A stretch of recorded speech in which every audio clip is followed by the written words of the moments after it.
Now, the world-renowned French soprano Natalie Dessay makes only rare appearances in this country, but she was performing in London last week. She achieved international fame, singing coloratura roles such as the Queen of the Night. But in 2002, doctors discovered cysts on her throat. She had 2 operations to remove them, and afterwards her voice had changed, allowing her to sing the lyrical prima donna roles she'd actually always aspired to. She obviously has a quite exceptional voice, but the fragility of her frame might well surprise you. And this allows her to embrace a particular type of operatic character, that of the mad heroine, such as Donizetti's Lucia di Lammermoor.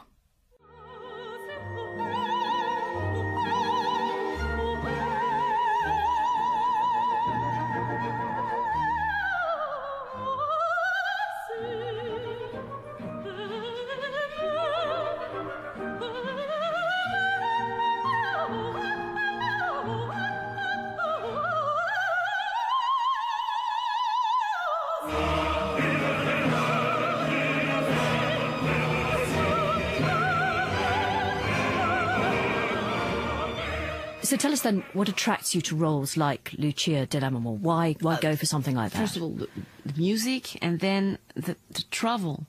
I mean, she goes crazy, and that's great. And then she dies at the end, and then she murders someone. I mean, many things happen to her. That's a meaty role, isn't it? Yeah, but the music is wonderful, and for the voice, it's so well written.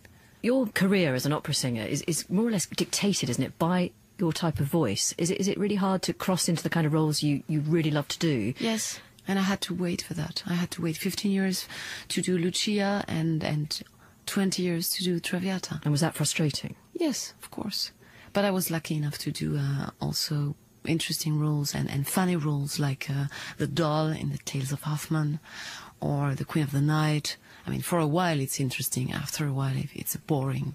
But presumably any role, if you play it, I don't know, 5 nights a week, must really begin to drag and get on your nerves. I think so too. So that's why after 70 performances of a role, I leave it. And how long would you leave it before you could even contemplate going back to it? No, I leave it forever. What, you'd never go back to a major role? No, after 70 performances, which is a long time. That means almost 7 productions. Right. So your own assessment would be, I just can't do that properly again? No, because, for example, I did a lot Zappinetta in Ariadne of Naxos. I think I said everything I could say. It is a fact, isn't it, that most of the people you play are powerless victims. They're tragic people. Yes, in opera it's like that for the women. Well, yeah, isn't that tough? Yes, it's tough, and I regret it, but I can't do anything against it. So. And modern audiences lap it up. Yeah, because it's also universal feelings and universal situations, even if it goes a bit further than what happens in real life today. Falling in love and being disappointed, we know that. So we can. But it's often rather more than just being disappointed in love, isn't it? I mean, people are dying left, right, and centre. I mean, how many times? If we could do that in the modern life, we would do it. What, die delicately on stage? Yes, yes. How many times have you died? 2 or 3 times. It's not enough. I like it very much. Your eyes lit up. Yes. Why? No, because I have the impression to train properly for my own death. It's a way of maybe not being so afraid when the moment will come. That's what I hope. As we're talking, you're, a day or so away from your concert in London, which you are not looking forward to. No. But I was forced to do it. Who by? Who are these terrible people? No. Actually, the idea was to promote the new album, but it's a bad idea. The album speaks for itself. It's the idea of performing as a solo artiste that you don't like, is it? Yes, I don't like that. I love opera. I'm not a singer. I'm an actress, a singing actress. So I want to stay that. And a sort of amateur psychiatrist, and we all like to think of ourselves as a bit of an amateur psychiatrist, would say that you're running away from yourself here. Yes, of course. I wanted to become an actress when I was young, so it's not very different from what I wanted. Are you perhaps just shy? Is that the problem? No, I'm not shy. I'm just very afraid to be naked in front of the people. Is it that people come with tremendously high expectations of you? Yes. You can't blame them for that, though, because you are a brilliant singer. Yes, I blame them, of course, because I'm not perfect.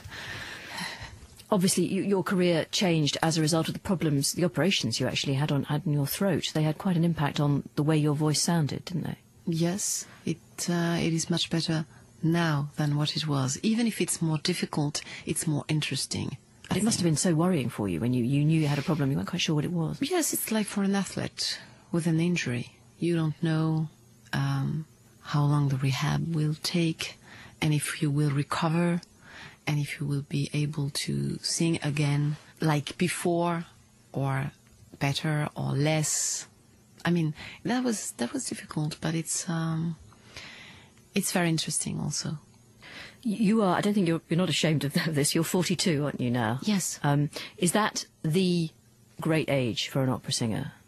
Are you at the absolute peak of your powers? It's a great age for a woman, but I don't know for an opera singer. Of course, at 25, the voice is easier and without any problem, and you don't think of it. But at 42, you're more mature and you know what you're doing, and that's much more pleasant. When will you stop? Do you think, is there an age where you Yes. just think, well, what age is that? With the menopause. Because at the menopause, the voice changes a lot, and you have a lot of problems with the hormones and things like that. So, And it would have a direct impact on your voice? Yeah, I mean, not always and not for everybody, but for most of us, it's like that. And I don't want to spend 2, 3, 4 years again struggling with my voice. Who in your life is actually able or will be able to say to you, Natalie, it's time to stop, or will you know yourself? Me and myself. You don't need anybody. I got the feeling you probably didn't need anybody else. So what are you looking forward to after you've got through the hell of doing these concerts on your own, exposed, naked, before your adoring fans? Then I return next? to opera. And which opera are you doing next? Lucia. Again, 3 performances of Lucia in New York. Then go back home for a recording with Emmanuel Haïm, Bach cantatas, for the first time. So that's something new, so you can get enthused yes. about that. Yes, I love it. I love it so much. And the same for Bach. I had to wait a long time because I didn't feel ready for that before now. But you are now. No, but I want to do it. But you will be. Well, Natalie, let's end with something from your new album. Just tell us what it is and why you've chosen it. It's Capuletti e Montecchi. It's the role of Julia when she's waiting for Romeo. It's tribute to Shakespeare, Romeo and Juliet. Oh, it's very kind of you to mention our national hero. Thank you. And we'll have a listen to it.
The incredible voice of the wonderful Natalie Dessay, who I think you can probably describe as refreshingly honest.